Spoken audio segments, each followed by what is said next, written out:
सत श्री अकाल दा खालस टीवी देख रहे हो। मैं तुहाडे नाल राहुल काला ते खास रिपोर्ट लैके हाज़र होया। जीरा शराब फैक्ट्री बंद करके सरकार जिथे वाहवाही खट रही है तो दूसरे पासे कसूती फसदी हुई भी दिखाई दे रही है। अज जीरा मोर्चे की मीटिंग हुई। सरकार अगे एक वड्डी मंग रखी है, मुआवजा होवे जां फिर शराब फैक्ट्री मालक के खिलाफ परचा दर्ज करना होवे। ये उस मंग अगे बिल्कुल छोटियां ने। ਤਾਂ ਜੇਕਰ ਜ਼ਿਕਰ ਕਰੀਏ ਅੱਜ ਇਸ ਦੀ ਖਾਸ ਰਿਪੋर्ट भी ਅਸੀਂ ਇਸ ਦੇ ਉੱਪਰ ਹੀ ਤਿਆਰ ਕੀਤੀ ਹੋਈ ਹੈ ਕਿ ਸਰਕਾਰ ਨੇ ਤਾਂ ਸ਼ਰਾਬ ਫੈਕਟਰੀ ਬੰਦ ਕਰ ਦਿੱਤੀ ਹੈ, ਲੋਕ ਖੁਸ਼ ਨੇ, ਸਰਕਾਰ ਦੀ ਹਰ ਪਾਸੇ ਪ੍ਰਸ਼ੰਸਾ ਹੋ ਰਹੀ ਹੈ, ਪਰ ਨਹੀਂ ਇਸ ਦੇ ਤਕਨੀਕੀ ਅਰਥਾਂ ਦਾ ਜਦੋਂ ਅਸੀਂ ਨਿਚੋੜ ਕੱਢਦੇ ਹਾਂ ਤਾਂ ਆਉਣ ਵਾਲੇ ਸਮੇਂ 'ਚ ਪਤਾ ਲੱਗਦਾ ਕਿ ਸਰਕਾਰ ਦੇ ਅੱਗੇ ਇੱਕ ਵੱਡੀ ਮੁਸੀਬਤ ਖੜੀ ਹੋ ਸਕਦੀ ਹੈ। ਪਹਿਲਾਂ ਤਾਂ ਸਾਫ਼ ਹੈ ਕਿ ਜ਼ੀਰਾ ਸ਼ਰਾਬ ਫੈਕਟਰੀ ਦਾ ਮੁੱਦਾ ਪੰਜਾਬ ਹਰਿਆਣਾ हाई कोर्ट दे विच है तो इस दे उपर सुनवाई जिहड़ी है वो 28 फरवरी नूं होवेगी। 4 कमेटियां भी बणीआं होईआं, उन्होंने भी हले तक अपनी रिपोर्ट नहीं दिती। ये विवाद पंजाब सरकार फिर पहलां किवें खत्म कर सकती है? भगवंत मान ने कहा कि असी कानूनी माहरां दी सलाह लैके फिर फैक्ट्री बंद करने का फैसला किया।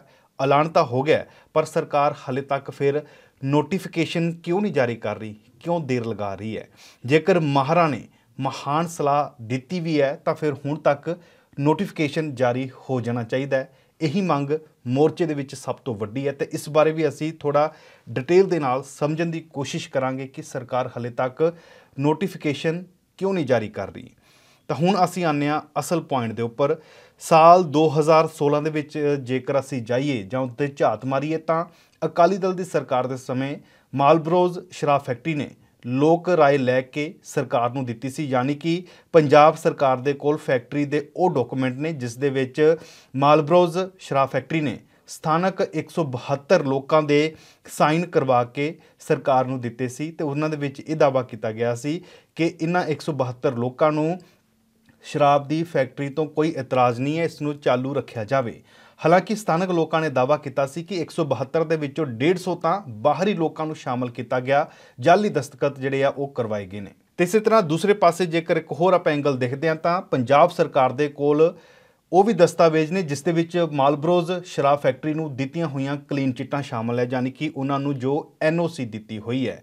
इन्हां पॉइंटां ते ही शराब फैक्ट्री ने हाई कोर्ट दे विच रिट पाई सी कि सारे डॉकूमेंट साडे कोल ने, NOC सानूं दित्ती हुई है तो बिना वजह जिहड़ी है सरकार रोक नहीं रही। शराब फैक्ट्री के खिलाफ जो धरने चले हुए हैं तो फैक्ट्री नूं जबरी बंद किया जा रहा।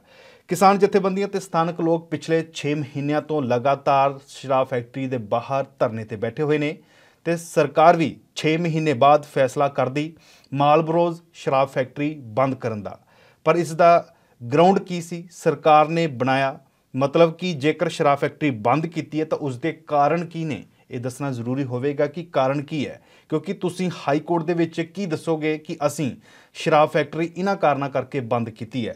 ये सवाल मोर्चे ने खड़े किए हैं तो इसका जवाब असी देने की कोशिश करांगे। देखो इत्थे दो तत्थ सामने निकल के आउंदे है शराब फैक्ट्री बंद करन नूं लैके ते इन्हां तत्थां दे नाल ही सरकार दीयां मुश्किलां वध सकदियां ने। पहला, जेकर सरकार ये तत्थ दिंदी है हाई कोर्ट दे विच कि साल 2016 दे विच जो फैक्ट्री ने अपने हक दे विच 172 लोगों के साइन करवाए, उन्हां दे विचों 150 जाली सन, इसलिए शराब फैक्ट्री नूं बंद कर दिता गया, तो सरकार नूं फिर सवाल होवेगा कि उन्होंने पहला एक्शन क्यों नहीं लिया? 6 महीने किस दी वेट करते रहे? कि जलंधर च जिमनी चोण होने करके फैसला लिया गया? ये भी सवाल खड़े जरूर होंगे आने वाले समय के विच। दूसरे तत्थ वाल असीं जेकर झात मारते हैं तो यह भी हो सकता है कि शराब मामले ते सरकार ने जो 4 कमेटियां बनाईयां शायद उन्हां दियां रिपोर्टां सरकार तक पहुँच गईयां होण कि पानी खराब होने का कारण शराब फैक्ट्री है, क्योंकि तुहानू अदालत च तां तत्थां दे नाल ही साबित करना पवेगा ना कि शराब फैक्ट्री क्यों बंद की गई है। कि हुण जो कमेटी दी रिपोर्टां बनाईयां शराब फैक्ट्री नूं लैके उन्हां दी रिपोर्ट सरकार नूं पहुँच गई है, ये भी सवाल खड़े होंदे है।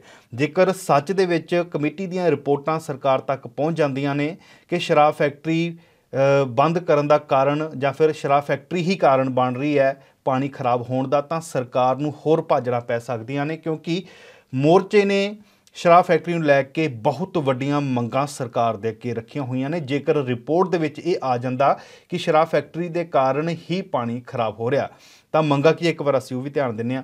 सब तो पहला फैक्ट्री कारण जेकर पाया जांदा कि ਫੈਕਟਰੀ ਦੇ ਕਾਰਨ ਹੀ ਪਾਣੀ ਖਰਾਬ ਹੋ ਰਿਹਾ, ਤਾਂ ਫਿਰ ਕਿਸਾਨਾਂ ਨੇ, ਉੱਥੋਂ ਦੇ ਸਥਾਨਕ ਲੋਕਾਂ ਨੇ ਮੰਗ ਕੀਤੀ ਹੈ ਕਿ ਧਾਰਾ 307 ਯਾਨੀ ਕਿ ਫੈਕਟਰੀ ਦੇ ਕਾਰਨ ਜੋ ਪਾਣੀ ਖਰਾਬ ਹੋਇਆ ਉਸ ਦੇ ਲਈ ਧਾਰਾ 307, ਫੈਕਟਰੀ ਦੇ ਸਬੂਤ ਮਿਟਾਉਣ ਦੇ ਲਈ ਧਾਰਾ 201, ਫਿਰ ਪਾਣੀ ਦੇ ਕਾਨੂੰਨ 24 ਅਤੇ 43 ਧਾਰਾ ਦੇ ਤਹਿਤ ਪਰਚਾ ਦਰਜ ਕੀਤਾ ਜਾਵੇ ਜੋ ਮਾਲਬਰੋਜ਼ ਸ਼ਰਾਬ ਫੈਕਟਰੀ ਹੈ ਉਸ ਦੀ ਮੈਨੇਜਮੈਂਟ ਤੇ ਉਸ ਦੇ ਮਾਲਕ ਤੇ ਨਾਲ ਦੀ ਨਾਲ ਇਹ ਵੀ ਮੰਗ ਕੀਤੀ ਗਈ ਹੈ ਕਿ ਗੈਰ ਕਾਨੂੰਨੀ ਮਾਈਨਿੰਗ ਦਾ ਪਰਚਾ ਵੀ ਦਰਜ ਕੀਤਾ ਜਾਵੇ। ਕੀ ਸਰਕਾਰ ਇਹ ਕਰ ਪਾਏਗੀ? ਜੋ ਮੰਗਾਂ ਰੱਖੀਆਂ ਗਈਆਂ ਨੇ ਸਰਕਾਰ ਅੱਗੇ। ਤਾਂ ਇਸ ਤੋਂ ਇਲਾਵਾ ਇਹ ਵੀ ਕਿਹਾ ਗਿਆ ਕਿ ਦੀਪ ਮਲਹੋਤਰਾ ਜੋ ਸ਼ਰਾਬ ਫੈਕਟਰੀ ਦਾ ਮਾਲਕ ਹੈ ਉਸ ਦੇ ਉੱਪਰ ਸਰਕਾਰ ਜੁਰਮਾਨਾ ਲਗਾਏ 500 ਕਰੋੜ ਰੁਪਏ ਦਾ। ਕੀ ਸਰਕਾਰ ਲਗਾ ਪਾਏਗੀ ਜੁਰਮਾਨਾ ਉਸ ਦੇ ਉੱਪਰ?